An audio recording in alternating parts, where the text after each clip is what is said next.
Assalamualaikum warahmatullahi wabarakatuh.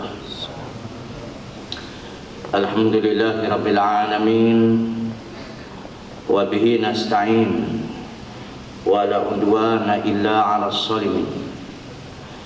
Asyhadu an la ilaha illallah wahdahu la syarikalah, wa asyhadu anna Muhammadan 'abduhu wa rasuluh. Allahumma salli wa sallim wa barik ala sayyidina wa maulana Muhammad wa ala alihi wa ashabihi wa ihtada bihadihi wa istanna bisunnatihi ila yaumiddin, amma ba'd.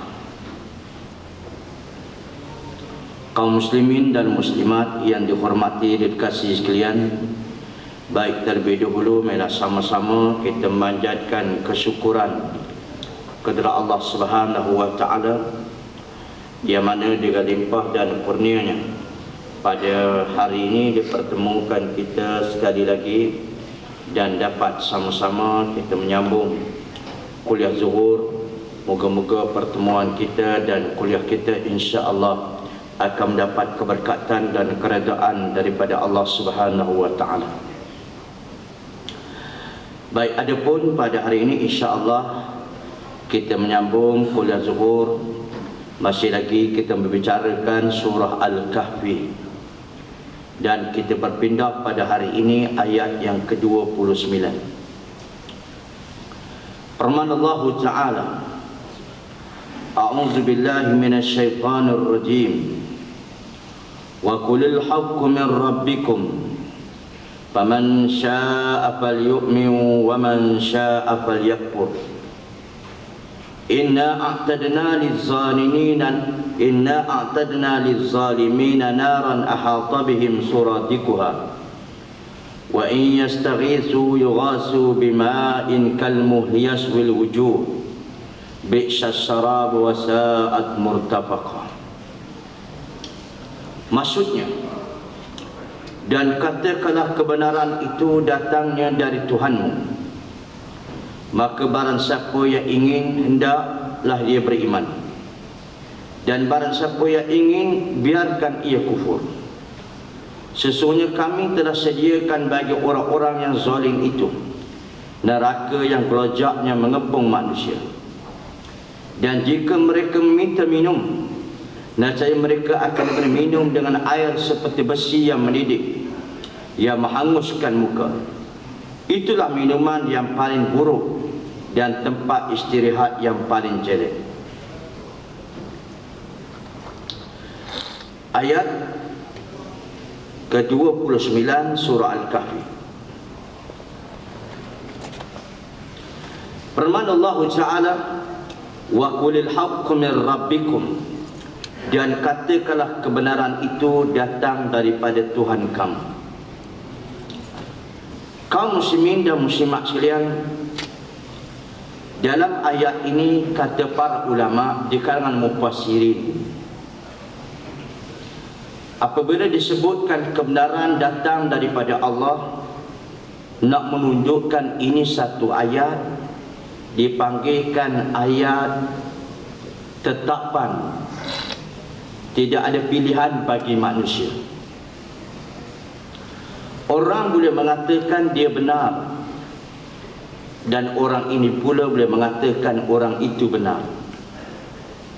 Tetapi kaum muslimin dan muslimat kalian nak tahu siapa yang benar dalam apa-apa permasalahan sekalipun, kembalilah kebenaran itu kepada Allah Ta'ala, kerana kebenaran itu datang daripadanya.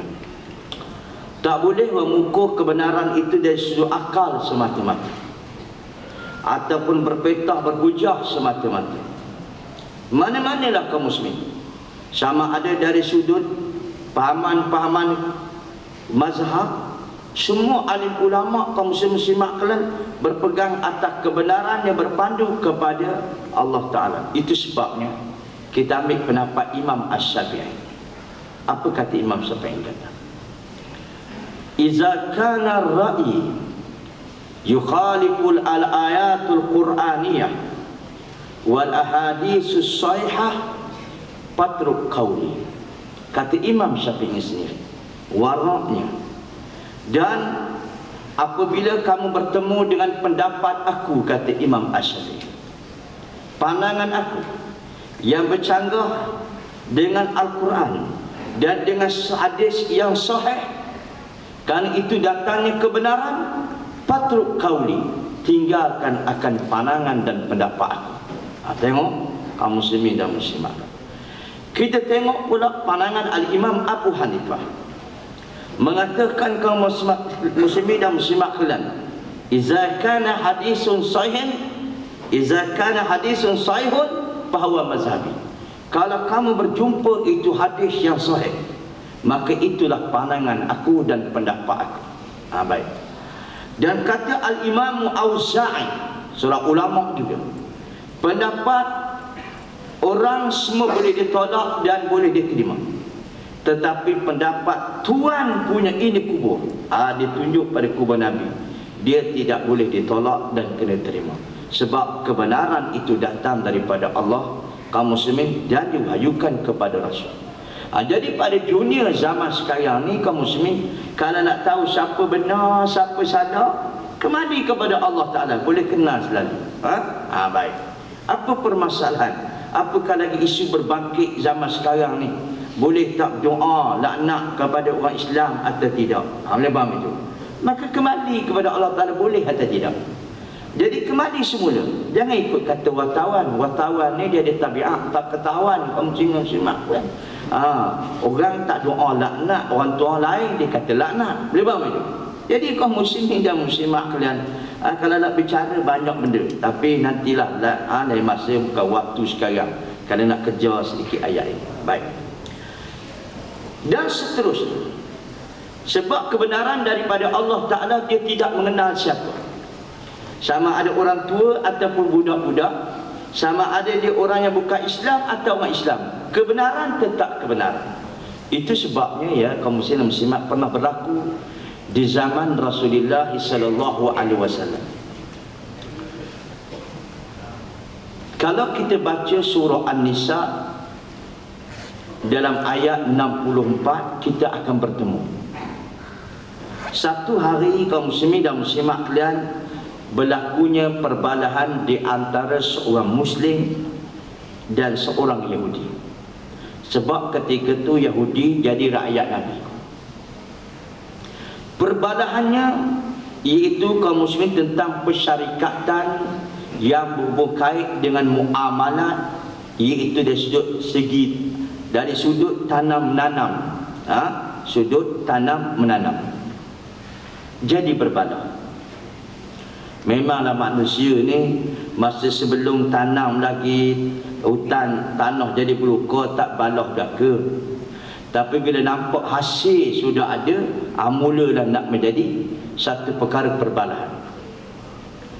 Jadi kaum muslim berlaku perbalahan begitu, mereka mengadu kepada Nabi sallallahu alaihi wasallam. Lalu Nabi dengar dua belah pihak. Yahudi pun Nabi dengar, orang Islam pun Nabi dengar.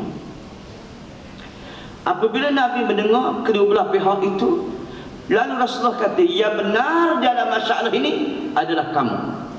Ditujuk kepada Yahudi itu, kamu salah, sebab kebenaran tidak mengenal siapa. Dia. Yang benar adalah kamu salah, kata Nabi. Nabi menyalahkan orang Islam itu, sebab dalam perkara itu memang Yahudi itu betul. Jadi sini ya, kaum muslimin dan muslimat, berapa kali dah kita beri peringatan, kalau nak cakap pergi jauh sikit, itu dia. Jangan ganggu orang ceramah. Betul tak? Perkataan mana lagi kita nak guna? Cakap lembut sudah dah, cakap keras sikit pun sudah ke nak cakap bahasa kasar baru nak kerti. Itu dia. Tolong duduk jauh-jauh. Kalau tidak, jangan datang ke surau, duduk tempat sebagai kafe dan sebagainya, cakap. Time orang mengajar, jangan kacau macam ni. Memang biar faham sikit. Jangan guna kalimah yang tak sedap dia dengar baru nak faham. Memang. Okey. Jangan biadab terhadap ilmu Allah Ta'ala. Jadi orang yang warak dan tawaduk.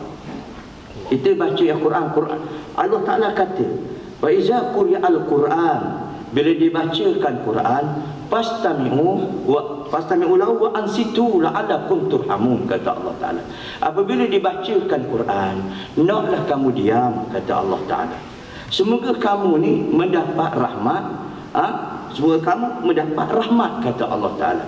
Ini awak baca Quran, awak duk pok-pek dengan atas tu, dia lagu tu kamu simak. Habis ya. Jadi